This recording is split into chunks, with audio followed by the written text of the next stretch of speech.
Hi, and welcome to another episode of Hot Takes with me, the Silver Fox. And we have to ask if Margaret Ferrier has no shame. She has got a provisional 30-day suspension from Parliament, which would automatically trigger a recall election petition. And it then only needs 10% of the electorate to force a by-election, one that she is pretty sure she will lose. In fact, everybody is pretty sure she will lose. Labour are very hopeful of winning it. It would weaken the SNP's position because Margaret Ferrier, whilst not currently a member of the SNP, always votes with them. So this would weaken the SNP, strengthen Labour and sort of further put pressure onto Humza Yousaf. But more than that, it would mean that Margaret Ferrier is out of a job. And so she is appealing, not with any hope of winning, I suspect, more a hope of slowing down the process so she can continue to collect her very generous parliamentary salary. It's very cynical. Of course, the Tories aren't overly keen on her getting 30 days either, because that would then set a precedent, which would mean that Boris Johnson is likely to get 30 days, thus triggering a by-election in Uxbridge, which could oust the idiot. Anyway, we're going to have a look at this story and see what her options are. Here goes. So, Margaret Ferrier to appeal against the Commons suspension for COVID breach. Former Scottish National Party MP could face recall petition if the 30-day suspension goes ahead. And she could be in deep trouble. She's very unlikely, as I say, to win that election, so she'd be unemployed. Nobody's going to hire her, an ex-MP fired for breaking her own rules. So she's unlikely to be invited onto the board of any kind of company. That is the usual sort of reward for MPs when they come to the end of their terms. But in her case, because it's a sort of, let's just say, ignominious defeat, it's unlikely that anyone would invite her. And what other skills does she have? So she would have to go and find a job, wouldn't she? Something in a shop, perhaps, more befitting. Anyway, she's there, so she's going to launch this appeal. So Margaret Ferrier is to appeal against the suspension from the Commons for breaking COVID rules that could lead to a possible by-election and a tight race between Labour and the SNP. The former Scottish National Party MP, who now sits as an independent, has appealed to Parliament's independent expert panel to review her 30-day suspension from the House of Commons, a sanction that would trigger a recall by-election in Rutherglen and Hamilton West seat. The seat was won by the SNP in 2019 and by Labour in 2017. It is a very sort of switchable seat. It's not, never has really much of a large majority either way. It's, a transitional seat. So I think Labour are definitely right in thinking they could win that back, given the reason why the election is happening, and also, of course, the fact that the SNP are just falling apart as we speak. The length of the suspension was also a cause of alarm for backers of Boris Johnson, who is being investigated by the Privileges Committee about breaches of COVID rules in Downing Street, and who is hoping to avoid a similar lengthy sanction, which may prompt a by-election in his Uxbridge seat. Any suspension of 10 or more working days automatically triggers the recall petition, and if signed by 10% of the constituents, it leads to a by-election. The Scottish Labour Party believes it would win that by-election after the SNP's popularity plunged during its recent leadership contest and the controversy over its finances. It is massively down. I can't see the SNP winning the Rutherglen election. It just literally, the support has evaporated.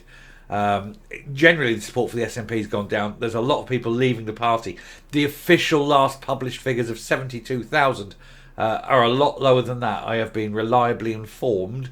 It's very hard to say because I don't want to give away who's told me, but it's nearer 50,000 now. They've had a lot of people basically handing in their memberships, and a lot of people have not subsequently renewed their memberships. So that 72,000 is something that they'd like to think was true, but it absolutely isn't. And so a lot of them, of course, are going elsewhere. Funnily enough, a lot going to Scottish Labour, and some going to Salmond and his cronies. It has already, anyway, talking about Labour anyway, it has already been campaigning in Rutherglen, handing out leaflets accusing Ferrier of being a criminal SNP MP who put lives at risk. Well, technically that's true, I suppose, but it seems a little bit harsh even for those standards. But she undoubtedly has broken the law. So yes, criminal is accurate. But I disagree with putting lives at risk. But, it is what it is. It is asking local voters to sign up to text and email alerts when the recall petition goes live. And it isn't just Labour. The Tories are doing it and the Lib Dems are doing it. So that 10% target to force the recall election is absolutely assured. They all want another bite of the cherry. So it's going to be a guaranteed by-election if this 30 days is imposed and she doesn't win her appeal. Then it goes ahead. I think it'd be ironic if she, yes, we'll have the appeal, they do the appeal, and she wins the appeal, and they agree to reduce the 30 days, but down to 10 days, so it's still there. I think that would be fair, and then she'll be out, and then she's going to have to go down the dole, Anyway, Ferrier, who lost the SNP whip, was sentenced to carry out 270 hours of community service after pleading guilty to breaching the rules. Ferrier won a majority of 5,230 at the last general election, with Labour finishing second. The breach of rules occurred in September 2020 when Ferrier developed symptoms and took a COVID test, but the next day attended church and had lunch with a family member. 2 days later, while awaiting the results of the test, she travelled by train to London, took part in a Commons debate and ate in the members' tea room in Parliament. She then travelled home to Glasgow by train the next morning, a journey of up to 5 hours, despite being told she'd tested positive.